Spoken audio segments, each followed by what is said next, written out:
আসসালামু আলাইকুম প্রিয় দর্শক ও সাবস্ক্রাইবার। গভীর অরণ্যের ভিতরে চলে এসেছি। গভীর অরণ্যের ভিতরে আজকে অনেকদিন পর আসলাম। যেহেতু তাপমাত্রা একটু কমছে, তারপরে দেখেন কিন্তু ঘামতেছি মোটামুটি, ঠিক আছে। তারপরও যেহেতু আজকে ছুটির দিন, সেই হিসাবে আসলাম। তো আপনি দেখবেন আজকে গভীর অরণ্যটা আপনাকে একটু দেখানোর চেষ্টা করব। এক জায়গায় দাঁড়িয়ে চতুর্দিকটা ঘুরিয়ে দেখানোর চেষ্টা করব। আসসালামু আলাইকুম প্রিয় দর্শক ও সাবস্ক্রাইবার, আপনারা কেমন আছেন? আসি গভীর অরণ্যের ভিতরে।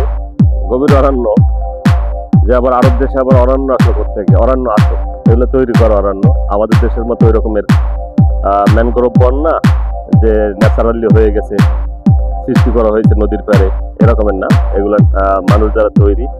এই গভীর অরণ্যের ভিতর থেকে আসলে মাঝখানে একটা পজিশনে দাঁড়িয়ে আপনাদের আসলে চারদিকটা দেখানোর চেষ্টা করতেছি। এই যে দেখেন, অনেক দূরে দেখা যায় জঙ্গলে আমাদের ঢাকা এরকম। আবার ওই যে দেখেন খেলার মাঠও করা আছে মাঝে, খেলাধুলার বিনোদনের জন্য করা। এটা নিচ থেকে ধরছি, আবার আপনাদের উপর থেকে ঘুরে ঘুরে দেখ। তবে নিচ থেকে আমি একটি জায়গায় দাঁড়িয়ে আপনাদেরকে কিন্তু দেখানোর চেষ্টা করছি।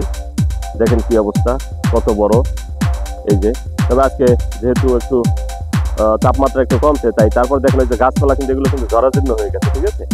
এগুলা এখন আস্তে আস্তে সবুজ হবে, তত সবুজ সতেজ রূপ ধারণ করবে, তার সেই চিরচেনা রূপে ফিরবে। এই যে দেখেন অনেক দূরে, এটা অনেক বড়। আমি হয়তো বা 20 ভাগের 1 ভাগও দেখাতে পারবো না এই ক্যামেরায়, কারণ এরপরে আবার যেখানে যাবো সেখান থেকেও আবার এরকম হবে।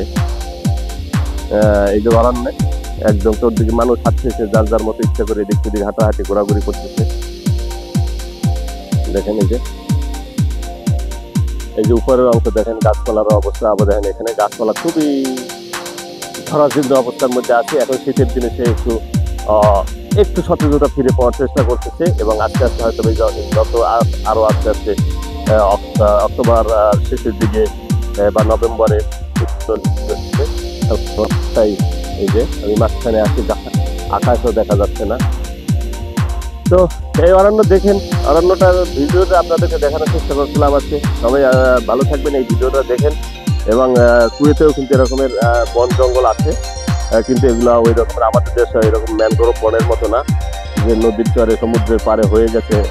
আল্লাহ তাআলা সৃষ্টি এরকম, এগুলো কিন্তু লাগাইতে হয় এবং প্রচুর পরিমাণে খেদমত করতে হয়, পানি ঢালতে হয়, তারপরে কিন্তু এগুলো এরকমের হয়। তারপরে এই যত বড় বড় গাছই দেখেন না কেন, এর প্রত্যেকটা গোড়ায় পানি দেওয়ার সিস্টেম আছে। পানি না দিলে কিন্তু এই গাছ আর বাঁচবে না, যে যত বড়ই হোক সেটাকে কিন্তু একদম মেরে ফেলবে গরমে, শুকিয়ে কাঠ বানিয়ে ফেলবে গরমের সিজন গুলোতে। তো সবাই ভালো থাকবেন। আজকে এই অরণ্যের ভিতর দিয়ে অরণ্যে দেখেন ও যে দূরে একটা খেলার মাঠ দেখা যায়, খেলাধুলা করতেছে এই ব্যবস্থায়।